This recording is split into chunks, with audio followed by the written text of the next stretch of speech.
Ditata sendok cangkire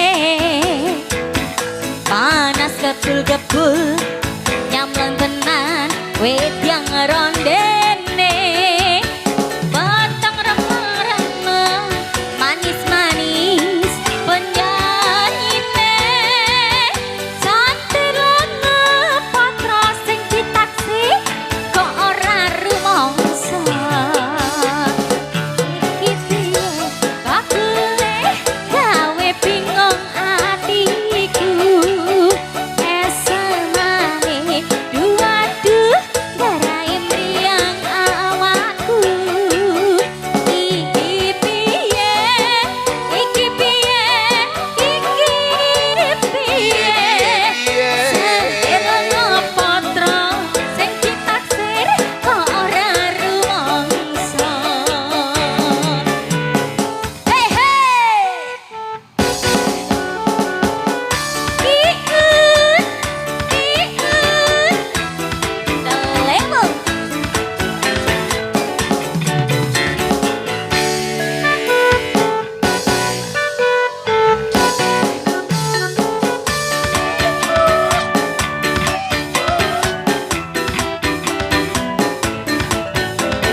warungnya dibuka ya ditata sendok cangkire panas kebul-kebul nyamlek tenan wit yang rondene kacang remah-remah manis-manis penyanyi setilan patra tiwas naksir ora bisa gawa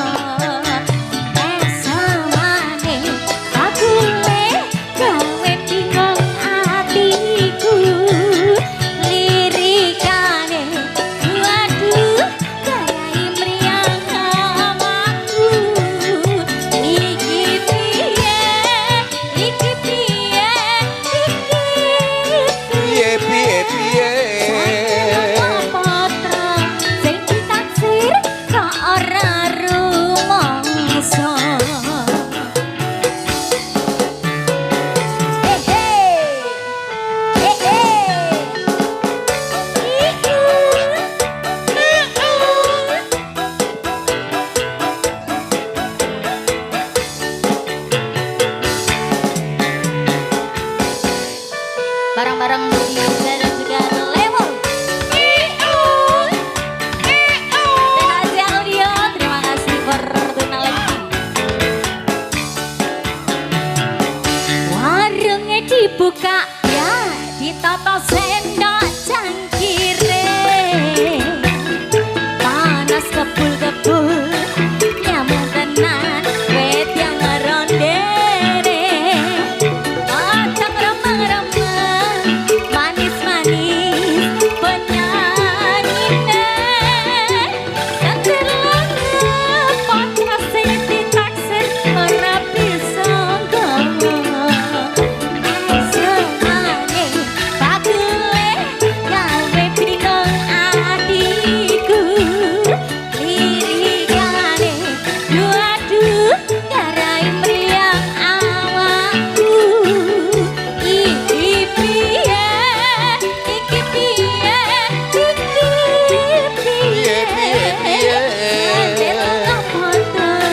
sing ditaksir kok ora rumangsa santen ngapatra sing ditaksir kok ora rumangsa jajah ya.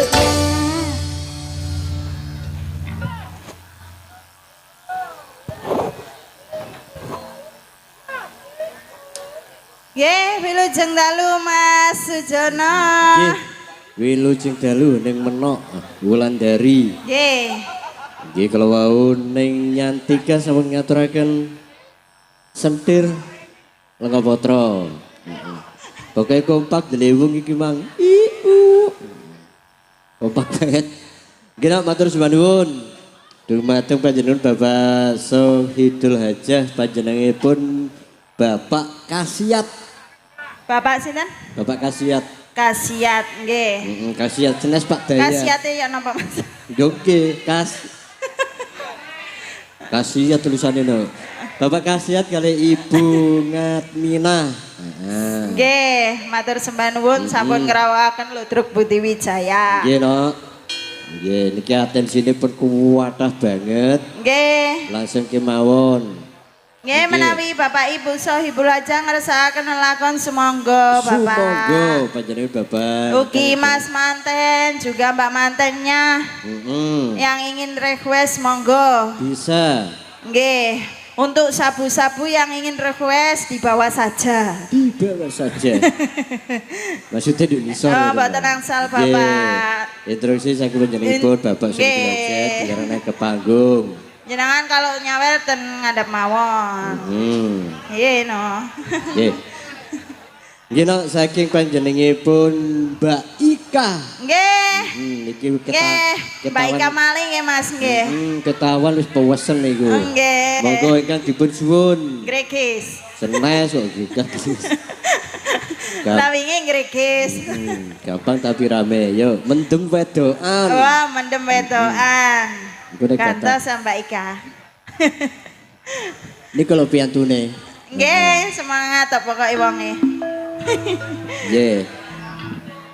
Seno iki tak arakne rono no. Wake no atensine no. Ah, nggih. Nggih, Kok monggo. kuatan niku napa, Mas? Serata. Nggih. Monggo. Loh, dipasrahkan. Kok dikene ono angin masalahe. Aku tak buka kipas. Biasanya kan jenengan, kok sekarang dipasrahkan.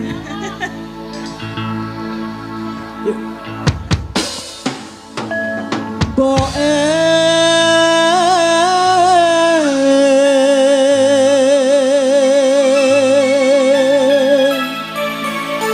iki lho Mbak Ika.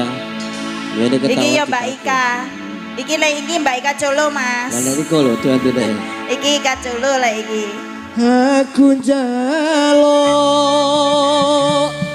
dikawinke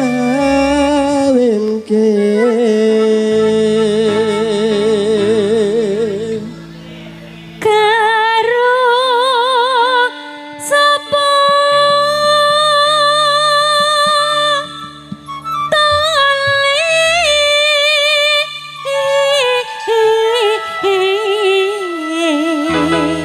karo sapa le? Bu karo sapa iki? Wis gambok. Sing penting tekun imane. Siji. Wow.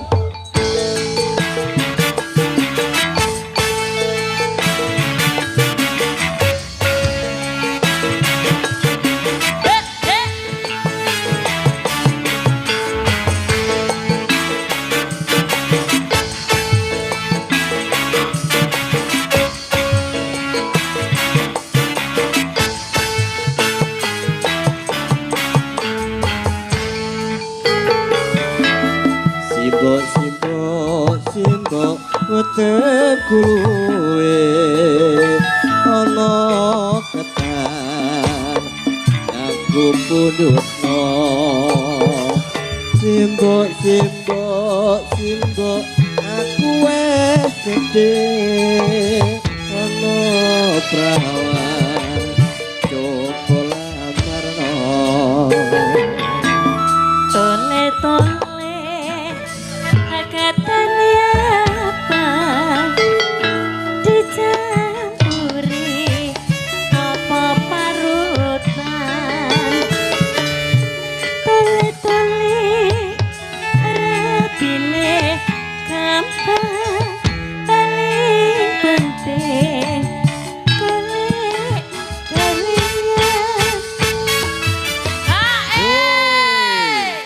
iki ketipunge pradal iku lho. Sik, tanteni. Sik, sabar dong.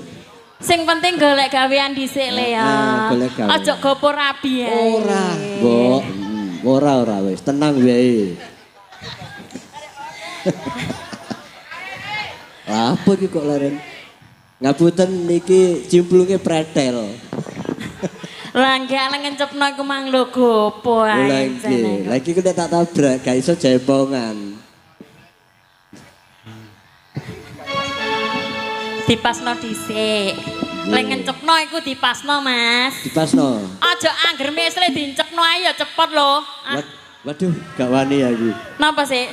Kendange ku mang lho, Mas. Lah nggih. Yuk siap. Aduh simbo. Aku iki mbok wis mendewe to.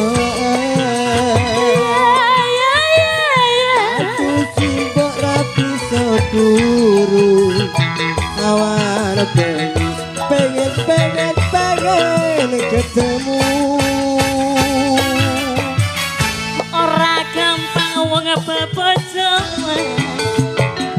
Aku tuh bisa golek sandang pangan. Yen mung nuruti mandhamu. Apa bojo kok pakani watu.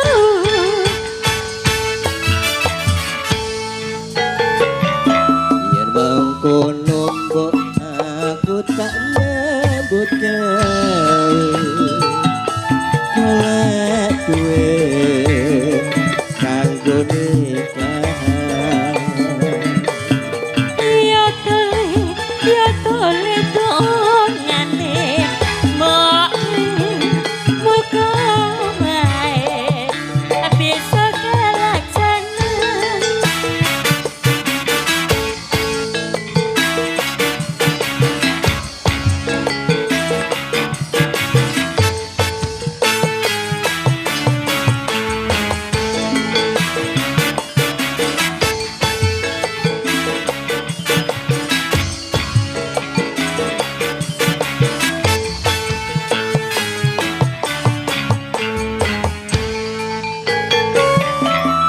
Simbok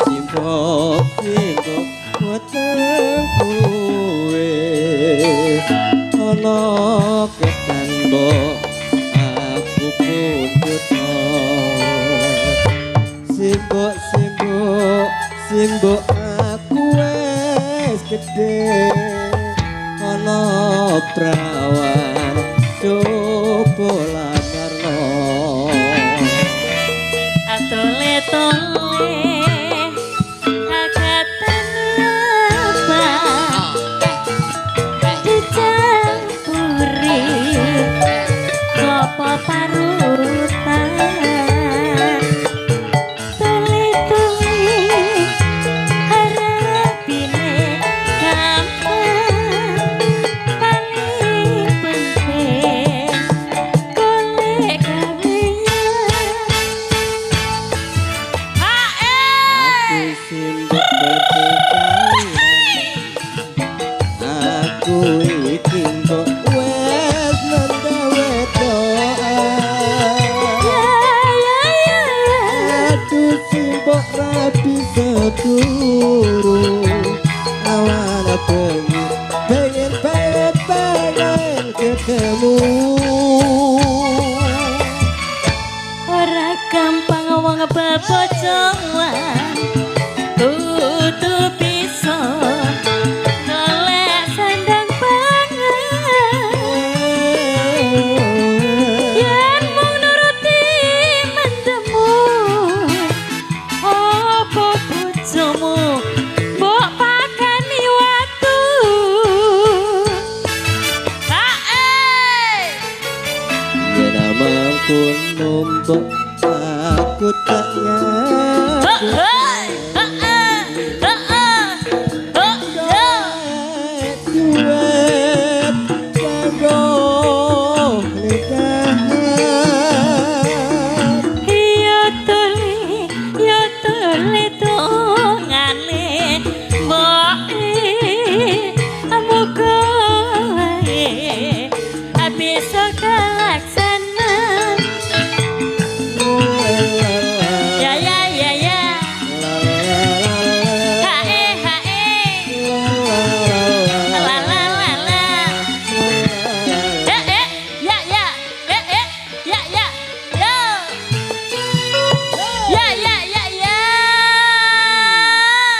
matur nuwun terima kasih menduwe doa. Ngene nek gak dilayani to. Nggih. Aku diketoki gegeman. Nggih niki Mbak Ika kayake pengen mriki Mas. Oh iya iku Ah. pokoke. Oh, sayo tak bantu. Wes ndang ayo. Ini tak bantu. Pokoknya tahun iki. Iya. Wes iki dinane sampean, Mbak. Wis pokoke lha piye telu kok. Mari iki bulan pinten? Bulan 9 nek gak salah. Nggih. Nggih. Oh, nggih. Nggih. Siap. Aku njaluk lagu sak karepe pokoke enak situk-situk dhewe-dhewe. Nah, lagu napa nih? Digabungno niku mawon. Nggih. Nah, wonten lewunge kali nek mboten salah. Nggih. Nggih, Mas. Niki saking Abah Suroso. Nggih. Ketua sepeda ontel. Nggih. Sabar. Minta gending kangeni ati. Kangene ati. Bunga mawar biru. Oh, bunga mawar merah. Bunga mawar merah niku. Nggih. Lah tabah niku. Jaluk dang. Nggih. Nggih terus lah guyu niku. Nggih. Nggih. Terus niki Assalamualaikum warahmatullahi wabarakatuh. Waalaikumsalam warahmatullahi wabarakatuh. Saking kula Pak Tolo. Bang Malang Mojo Anyar Mojokerto. Nyuwun lelakon kasih tak sampai rungkat. Nggih. Terus niki penggemar sabu Segodo Bancang lak ngono lagune diganti nyuwune Arjun.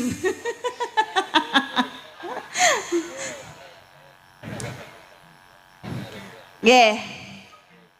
Terus niki wonten malih. Yuk. Monggo dilayani riyen niku wonten lewung kula sembarang wau. Nggih. Pokoke Mbak Ika njaluk lagu sing penak to. Nggih. Heeh. Nggih. Pokoke Mbak Ika. Lek sing atas niki Mbak Ika Jolo, Mas. Enten Ica Celo niki Mbak Ika Jolo. Monggo yuk. Belewung. Yuk.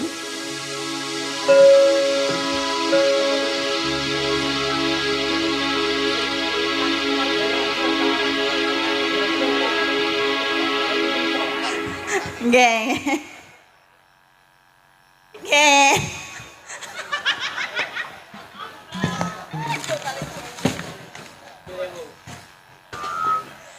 Riban Mas? Nggih monggo lewung yuk. Ayo. Ayo.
nggodha ati rinten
siang telu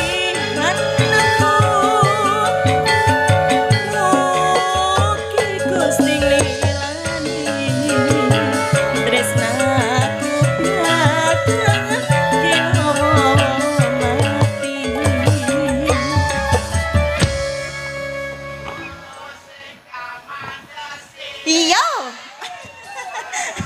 Iki minangkan Ibu Mudutan. nggih Kula gabung kali Mbak Ika. nggih Nggih, kula wonten kali kok sing pun lewung Mas Merap. nggih Mas Gino, lanjut napa? napa Dari Bapak ingkang hubungan kerja mboten nyuwun nggih. nggih niku wau napa enten kasih tak sampai Mboten. Arjun Nah, Arjun niku. terus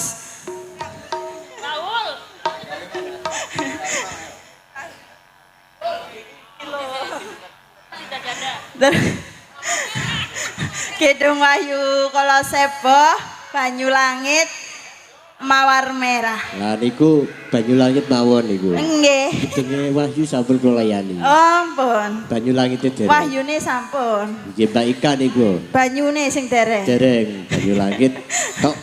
Nggih. Karena Mbak Suroso niku wau nggih. Nggih. Monggo. Ngapunten riwen, Lewu.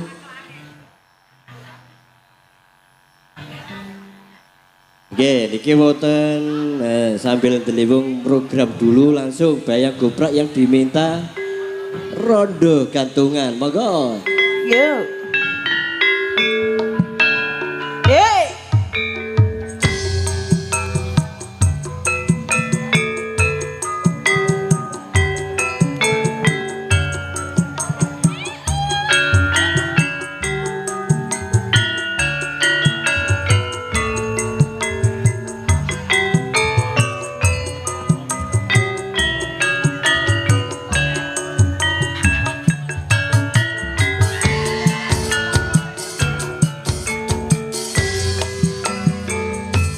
Cendok wong ayu jenengmu sapa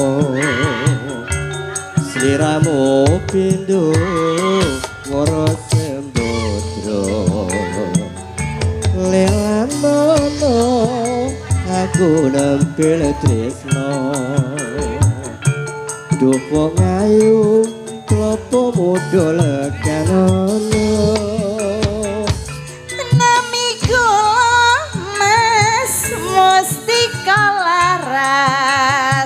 Sampun dangu ditinggal wong lanang kula mriki sing rondo gantungan pon pisahan nanging dereng pegatan kurang ajar ndok bojomu kuwi kurang ajar temen no Mas duwe bojo ora tau diplanjani najan kowe rondo gadungan aku sabar dari kowe pegatan witing tresno Mas saka kulino saya suwe aku saya gelo aku ojo ditinggal lunga aku sadar sekocak ngegedotelo Kangen hati no.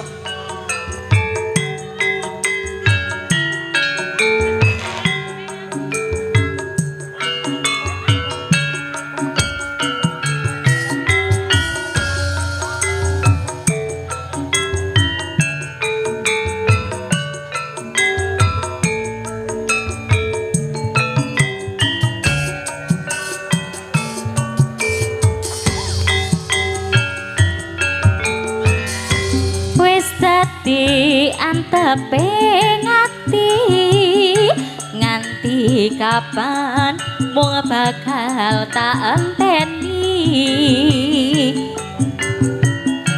aku wis kepecut tresno ya mong sliramu sing katana nang mata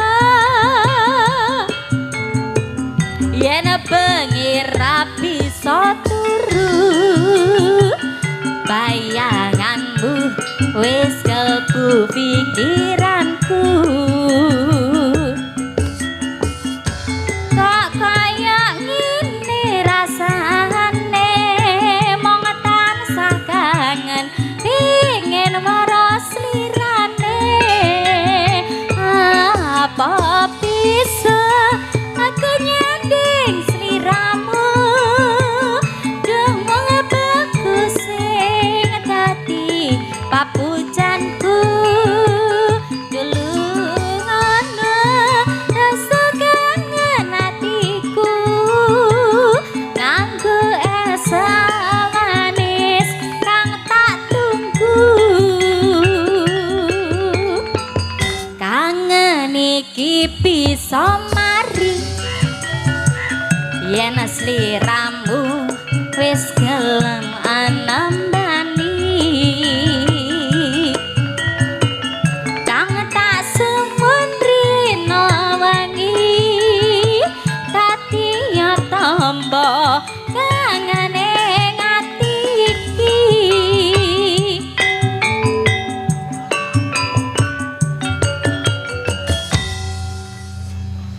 Iki roda gantungan minangkane muda dari Bayang Goprak. Kula gabung kali Kangen Hati pamundhutan Abah Suroso niku nggih. nggih Monggo, dhewe lanjut. lanjut Yo. Napa? Baju langit.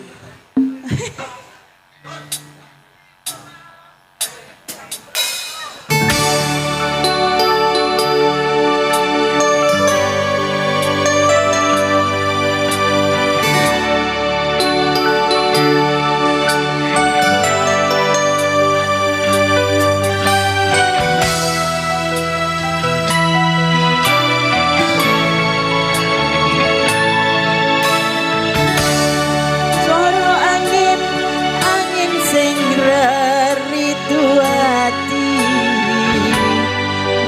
Kapan siramu sing tak tresnani pengen nangis nyeltongi eloning pipi suara weruh senadyan ono imo ngalemo ning aku wetemu rasa kangen ning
ana klambi iki sehingga tompo siramu ing tresnani telesono ati gegana kaswara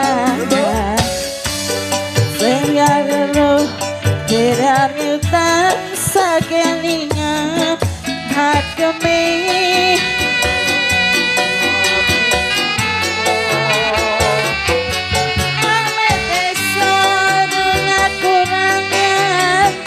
sore ademe nganti semenos suwene nganti kapan Areto janjine lungane ra nganti suwe-suwe pamit esuk lungane ra nganti sore janjine lungane ra nganti semene suwene nganti kapan tak enteni sak tekani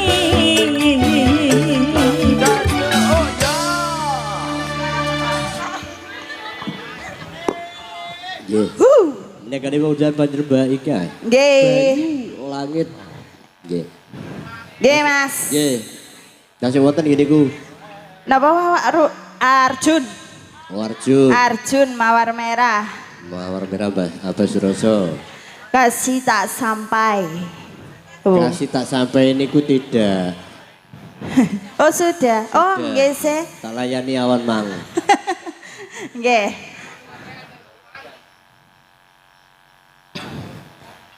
napa rumiyin Mas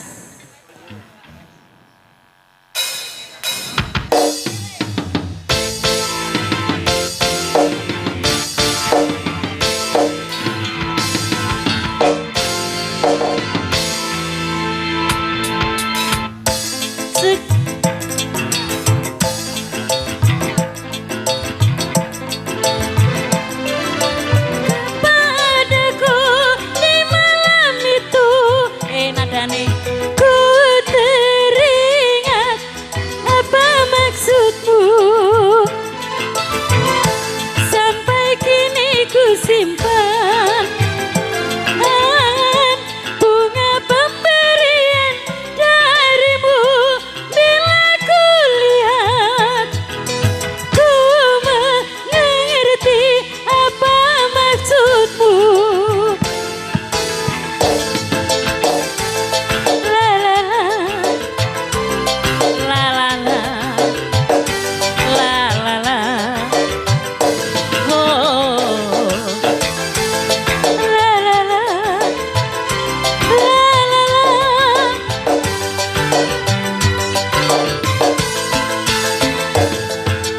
bunga mawar merah satu tanda cinta yang berarti bahwa ku cinta padamu dengan senang hati ku terima cintamu karena aku juga cinta kepadamu oh bahagia ku mengerti apa maksudmu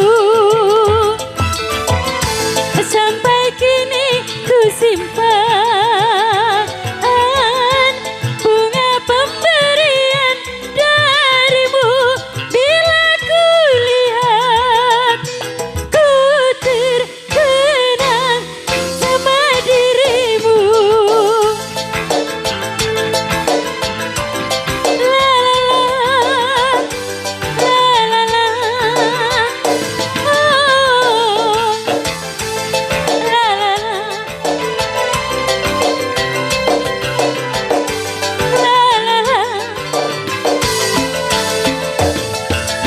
bunga mawar merah satu tanda cinta yang berarti bahwa kau cinta padaku dengan senang hati ku terima cintamu karena aku juga cinta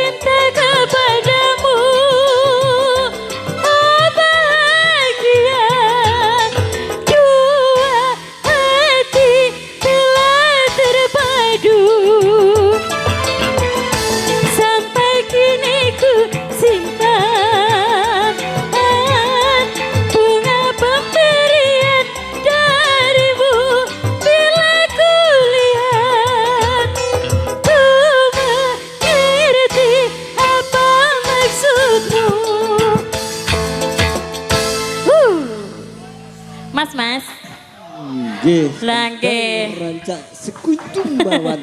Nadane cowok lali lek aku mang brai wedok. Oh iya, salah pencet. Biasa lanang lah nggih. Salah pencet. Gino, Nggih, Mas. iya tasih wonten model. Nggih, niku wonten Arjun. Oh Arjun. Yo nggih. Oh, nggih. Nggih Mas yo pesen niku dari keluarga Bapak Kang Kerso nggih. Tasih keluarga nggih. Nggih. Nggih monggo. Monggo. Oh di bawah aja, kasih mic. Oh, nggih. Cowoknya di bawah. Nggih.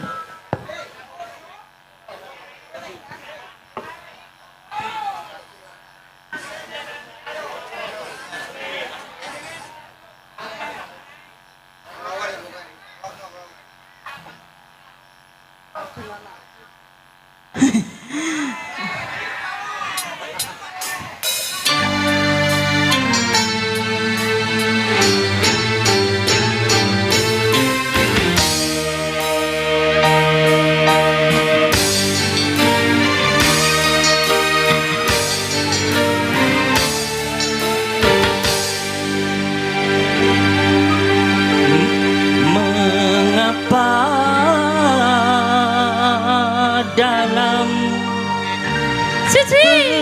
perjalanan cintaku selalu ada yang merintangi pada diriku yang hina.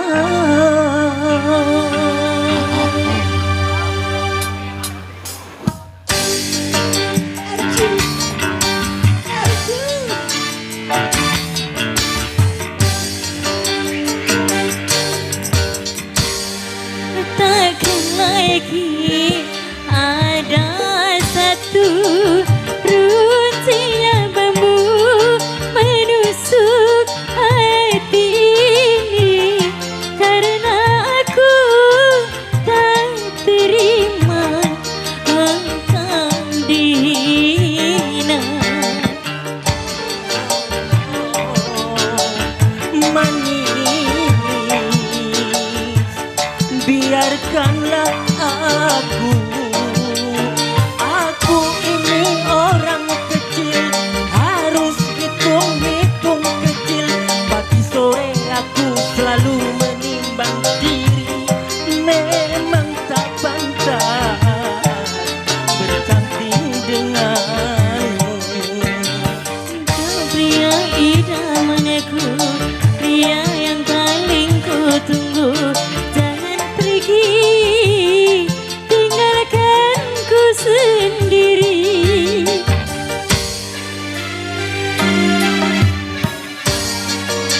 Arjun,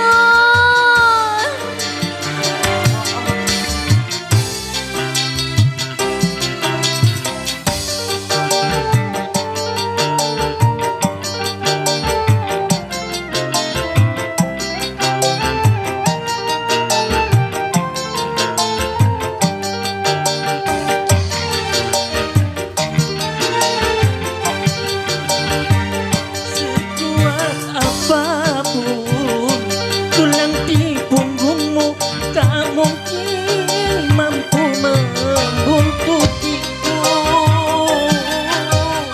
Kita tak berdaya walau saling cinta, berpisah itu jalan yang utama.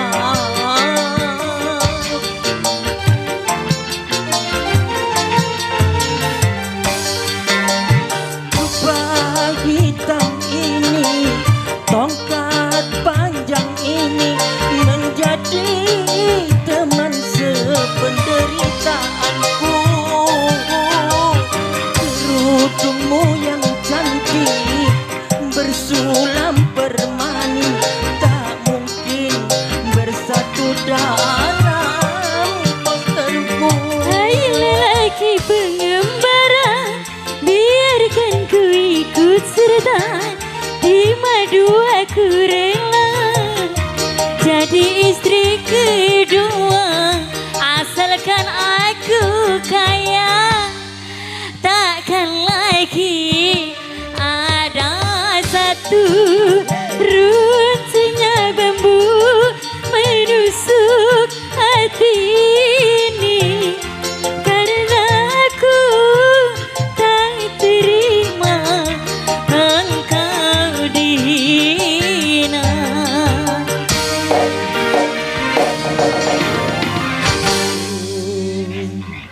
Terima kasih sembah nuwun. Nggih. Ngapunten kula double sarep awit masalah waktune sampun kantor satu lagu napa ingkang dereng. Nggih, kanton kisinan, Mas. Nggih, mangke pinanggih malih wonten acara bedayan Bedayan Sekarsari. Sekarsari. Oh lali lek aku nganggo jam. Nggih. Pripun, Mas? Yo, kisinan bolo.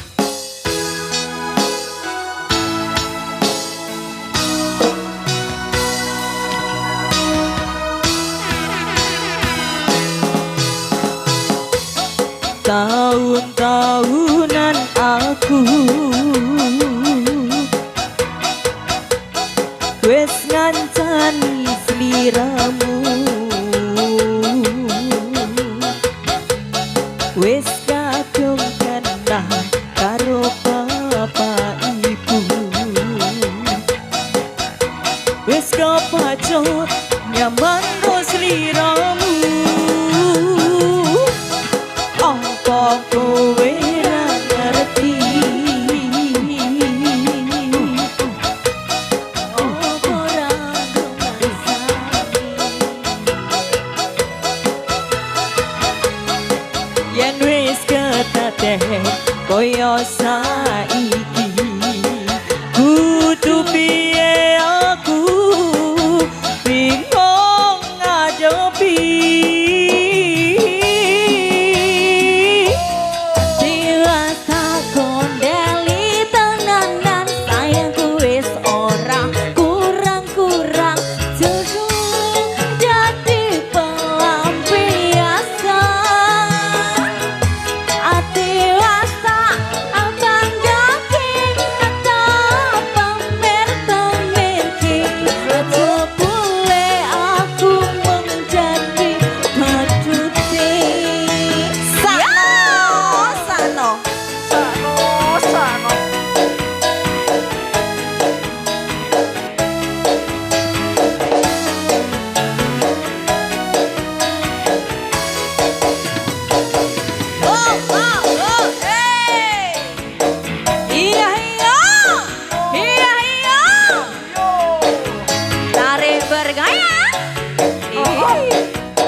Tahun-tahunan aku